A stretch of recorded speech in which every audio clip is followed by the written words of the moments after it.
Assalamualaikum warahmatullahi wabarakatuh. Saya Muhammad Nurul Lutfi, NIM E 2019-2091 dari Ekonomi Syariah 2. Di sini saya akan menjawab soal-soal ekonomi mikro Islam dari Bu Nikmah. Di antaranya 1. Paparkan definisi akidah sebagai fondasi dalam ekonomi syariah. Jawabannya ialah fondasi merupakan kondisi prasyarat yang perlu ada agar pilar dapat tegak dan akhirnya tujuan ekonomi syariah dapat dicapai. Dalam sistem ekonomi syariah terdapat 3 lapis fondasi yang terdiri dari akidah, syariah, dan akhlak serta kesetiakawanan atau ukhuwah. Akidah adalah suatu ideologi samawi yang membentuk paradigma dasar bahwa alam semesta diciptakan oleh Tuhan Yang Maha Esa sebagai sarana hidup bagi seluruh manusia untuk mencapai kesejahteraan material dan spiritual. Menurut Ibnu Taimiyah dalam bukunya Aqidah Al-Wasithiyah menerangkan makna akidah dengan suatu perkara yang harus dibenarkan dalam hati. Dengannya jiwa menjadi tenang, sehingga jiwa itu menjadi yakin serta mantap, tidak dipengaruhi oleh keraguan dan juga tidak dipengaruhi oleh prasangka. Dalam konsep akidah, setiap aktivitas umat manusia memiliki akuntabilitas ilahiyah yang menempatkan perangkat syariah sebagai parameter kesesuaian antara aktivitas usaha dengan prinsip syariah. Akidah yang baik diharapkan membentuk integritas yang akan membantu terbentuknya good governance dan market discipline yang baik. Oleh karena itu, akidah menjadi fondasi paling utama guna menopang syariah dan akhlak serta kesetiakawanan atau ukhuwah. Yang kedua, soal kedua, mengapa maslahah menjadi tujuan antara dalam pencapaian falah?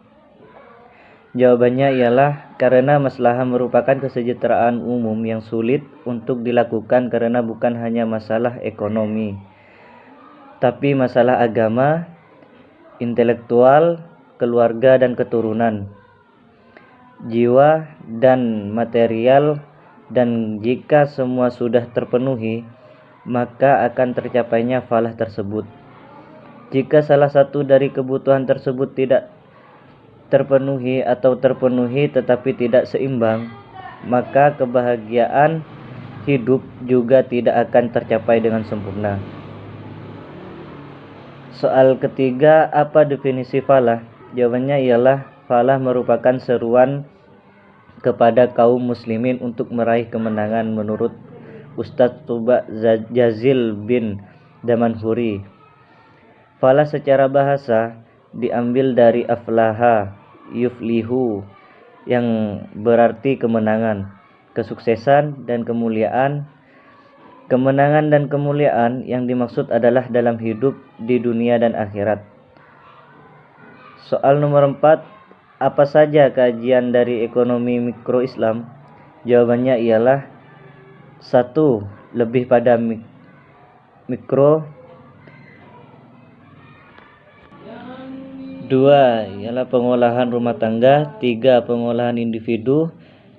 4. Pengolahan perusahaan. Dan 5. Pengolahan pasar dan lain-lain. Soal nomor 5. Jelaskan permasalahan dalam pencapaian maslahah. Jawabannya ialah permasalahan dalam pencapaian maslahah berawal dari akar permasalahan ekonomi, yaitu A. Konflik antar tujuan hidup, B. Ketidakmerataan distribusi sumber daya, dan C. Keterbatasan manusia. Soal 6. Apa definisi konsumsi? Jawabannya ialah konsumsi adalah suatu kegiatan yang bertujuan mengurangi atau menghabiskan faedah suatu benda atau barang dan jasa dalam rangka pemenuhan kebutuhan dan kepuasan secara langsung. Soal nomor 7, bagaimana Perbedaan kebutuhan dan keinginan. Jawabannya ialah kebutuhan manusia adalah segala sesuatu yang diperlukan agar manusia berfungsi secara sempurna, berbeda dan lebih mulia daripada makhluk-makhluk lainnya. Sebagai misal, baju sebagai penutup aurat, sepatu sebagai perlindung kaki, dan sebagainya. Sedangkan keinginan adalah terkait dengan hasrat atau harapan seseorang yang jika dipenuhi belum tentu akan meningkatkan kesempurnaan fungsi manusia ataupun suatu barang. Soal nomor 8, bagaimana perbedaan kepuasan dan maslahah? Jawabannya ialah kepuasan merupakan suatu akibat dari terpenuhinya suatu keinginan, sedangkan maslahah merupakan suatu akibat atas terpenuhinya suatu kebutuhan atau fitrah. Jadi kesimpulan dari perbedaan keduanya yaitu maslahah mengandung dua unsur, yaitu manfaat dan berkah. Di mana ketika kegiatan konsumsi memerhatikan kehalal haramannya, maka akan mendapatkan manfaat fisik serta keberkahan berupa pahala. Berbeda dengan yang tidak memerhatikan kehalal haramannya, maka yang ia dapatkan hanya kepuasan saja. Soal nomor 9, coba terangkan formulasi maslahah. Jawabannya ialah formulasi maslahah sebagaimana dipaparkan di depan bahwasanya dalam maslahah terkandung unsur manfaat dan berkah. Hal ini bisa dituliskan sebagai berikut.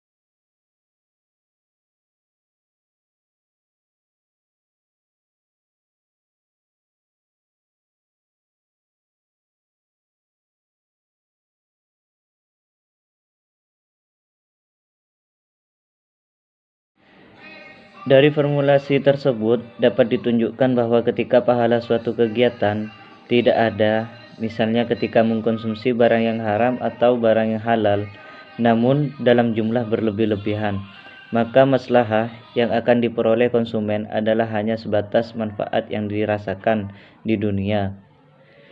Sebagai misal, ketika seseorang membeli lotre atau judi yang diharamkan, maka ia tidak akan mendapatkan berkah, melainkan hanya manfaat duniawi saja seperti kemenangan atau kepuasan psikis. Demikian pula sebaliknya, jika suatu kegiatan yang sudah tidak memberikan manfaat di dunia, maka nilai keberkahannya juga menjadi tidak ada sehingga maslahah dari kegiatan tersebut juga tidak ada. Misalnya, penggemar rokok yang membeli rokok hanya akan mendapatkan kepuasan saja. Dengan kata lain, maslahah yang ia dapatkan adalah semu atau tidak ada. Hal ini karena tidak terdapatnya manfaat dari rokok, bahkan terdapat banyak bahaya, terutama bagi kesehatan. Karenanya, nilai pahala dan keberkahan atas pembelian rokok juga tidak ada, meskipun masih terdapat perbedaan pendapat dari para ulama tentang keharaman merokok. Soal nomor 10, paparkan cara pengukuran maslahah pada konsumsi yang duniawi dan ukhrawi. Jawabannya ialah maslahah dari membeli es krim yang halal dengan niat ibadah. Data hipotetik sebagai berikut.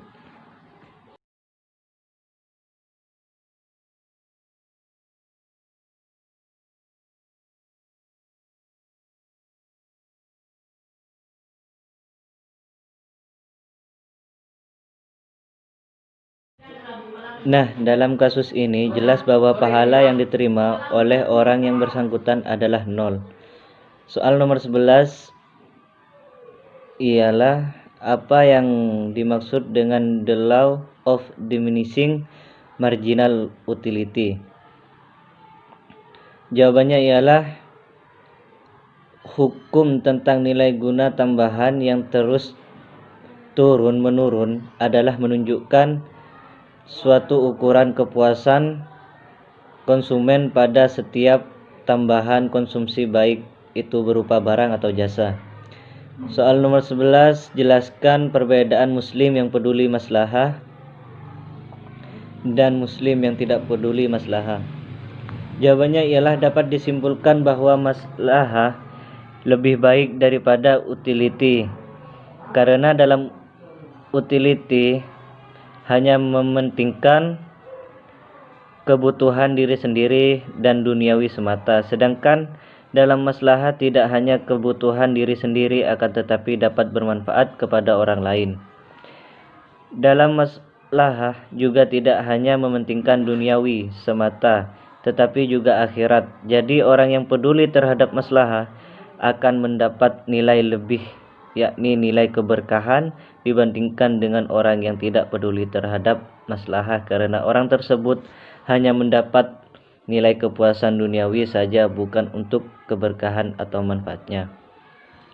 Lanjut soal 13, jelaskan perbedaan cardinal approach dan ordinal approach.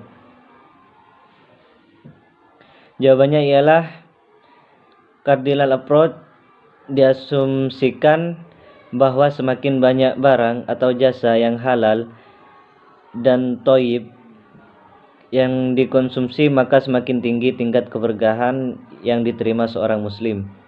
Sedangkan ordinal approach diasumsikan bahwa kepuasan tidak bisa dikuantitafikan atau dijumlah antara satu konsumen dengan konsumen yang lain, akan mempunyai tingkat kepuasan yang berbeda dan mengkonsumsi barang dalam jumlah dan jenis yang sama. Soal nomor 14, apa definisi dari marginal maslahah? Jawabannya ialah marginal maslahah merupakan tujuan dari syarat Islam atau maqasid syariah yang sama seseorang, yang dimana seseorang konsumen akan mempertimbangkan keberkahan serta manfaat yang dihasilkan dari kegiatan konsumsinya, dan kegiatannya tersebut tidak hanya memikirkan kepuasan duniawi saja.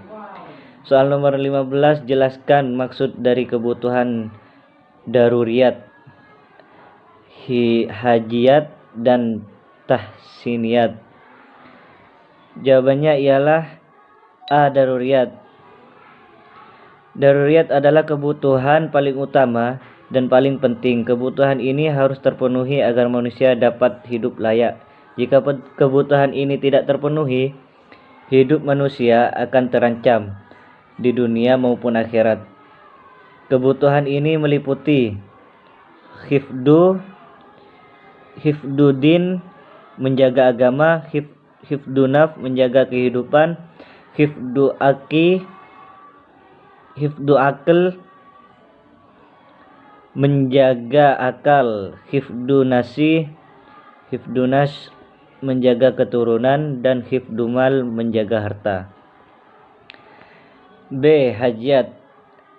Hajat ialah kebutuhan sekunder atau kebutuhan setelah kebutuhan daruriyat. Apabila kebutuhan hajat tidak terpenuhi, tidak akan mengancam keselamatan kehidupan umat manusia. Namun manusia tersebut akan mengalami kesulitan dalam melakukan suatu kegiatan kebutuhan.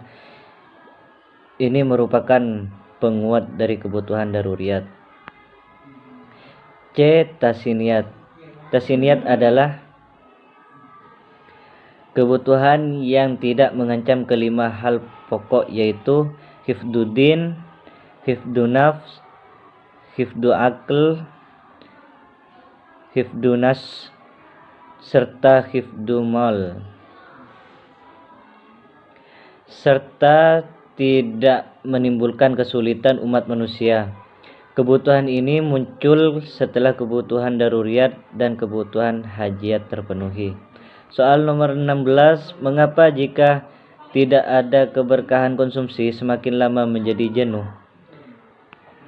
Jawabannya ialah berkah yang terkandung dalam suatu kegiatan akan memperpanjang preferensi konsumen terhadap barang dan jasa. Jika kita membeli barang dan barang tersebut tidak memiliki keberkahan, maka kita tidak akan mengulangi suatu pembelian. Mengapa kita sering membeli barang seperti ayam, nasi, dan sebagainya? Karena barang tersebut mengandung suatu keberkahan. Jadi jika tidak ada keberkahan, maka akan terjadi yang namanya kejenuhan konsumen. Soal nomor 17, jelaskan perbedaan barang komplementer dan substitusi. Jawabannya ialah perbedaan barang substitusi dan barang komplementer, yaitu perbedaan antara barang substitusi dan barang dari komplementer terletak dari nilai kepuasan konsumen terhadap kedua barang tersebut. Barang substitusi memiliki nilai yang sama di mata para konsumen, sedangkan barang komplementer memiliki nilai yang berbeda, dan jika nilai kedua barang tersebut dikombinasikan akan memberikan nilai tambah bagi kedua barang tersebut.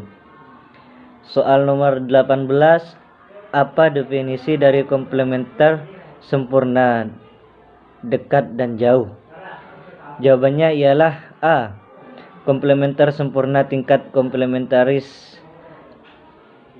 sempurna terjadi jika konsumsi dari suatu barang mengharuskan atau tidak bisa tidak konsumen untuk mengkonsumsi barang yang lain sebagai penyerta dari barang pertama yang dikonsumsi. B ialah komplementer dekat. Komplementaritas dekat bisa digambarkan jika seseorang mengkonsumsi atau memakai suatu barang, maka dia mempunyai kemungkinan yang besar untuk mengkonsumsi barang yang lain. C. Yang ketiga ialah komplementer jauh. Tingkat komplementaritas yang jauh disebabkan karena hubungan antara kedua barang adalah rendah. Soal nomor 19. Apa definisi dari substitusi sempurna, dekat, dan jauh? Jawabannya ialah substitusi sempurna. Hubungan antara dua buah barang dikatakan substitusi sempurna jika penggunaan dua buah barang tersebut bisa ditukar satu sama lainnya tanpa mengurangi sedikit pun kepuasan konsumen dalam menggunakannya. B. Substitusi dekat. Dua buah barang bisa dikatakan substitusi dekat jika fungsi kedua barang tersebut mampu menggantikan satu sama lain. Namun demikian, penggantian satu terhadap yang lainnya di sini menimbulkan perbedaan kepuasan yang mereka peroleh. C. Substitusi jauh. Dua buah barang dikategorikan sebagai substitusi jauh jika dalam penggunaannya konsumen bisa mengganti suatu barang dengan barang lainnya hanya dalam keadaan terpaksa saja. Dalam keadaan normal, konsumen yang bersangkutan tidak akan mengganti barang yang dikonsumsinya dengan barang lainnya. Soal nomor 20. Berikan contoh masing-masing dua komplementer sempurna, dekat, jauh, dan substitusi sempurna, dekat, dan jauh. Komplementer sempurna. Contoh di sini adalah konsumsi mobil atau motor pasti harus disertai dengan konsumsi bensin atau BBM. Begitu juga konsumsi atau pemakaian ban luar sepeda motor pasti harus mengkonsumsi juga ban dalamnya. B. Komplementer dekat. Contoh di sini adalah konsumsi atau penggunaan sepatu oleh seseorang. Jika seseorang memakai sepatu, maka kemungkinan besar dia akan memakai juga kaos kaki. Begitu juga jika seseorang mengkonsumsi teh, maka dia akan mengkonsumsi juga gula. C. Komplementer jauh. Contohnya adalah penggunaan baju dengan penggunaan dasi, juga penggunaan baju dengan penggunaan parfum. Selanjutnya, substitusi. A. Substitusi sempurna. Contohnya ialah konsumsi terhadap gula. Konsumen tidak pernah mempermasalahkan mengenal asal dari mana gula yang dipakai, apakah itu impor atau lokal. Kemudian produksi pabrik gulanya, apakah dari Jawa atau luar Jawa. Konsumen tidak pernah mempermasalahkannya karena mereka tidak merasakan perbedaan dalam hal kepuasan terhadap gula-gula tersebut. Contoh lainnya juga garam. Penjelasannya sama halnya seperti gula di atas. Selanjutnya, substitusi dekat. Contohnya ialah misal seorang perokok yang telah menyukai merek tertentu, mereka akan selalu merokok dari merek pilihannya tersebut. Dia pada suatu saat tertentu bisa mengganti rokok yang diisapnya dengan rokok merek lain. Namun penggantian ini akan jelas menimbulkan turunnya kepuasan yang dia terima dari merokok merek lain ini. Contoh lain seperti misalnya printer dengan merek Canon dengan merek HP.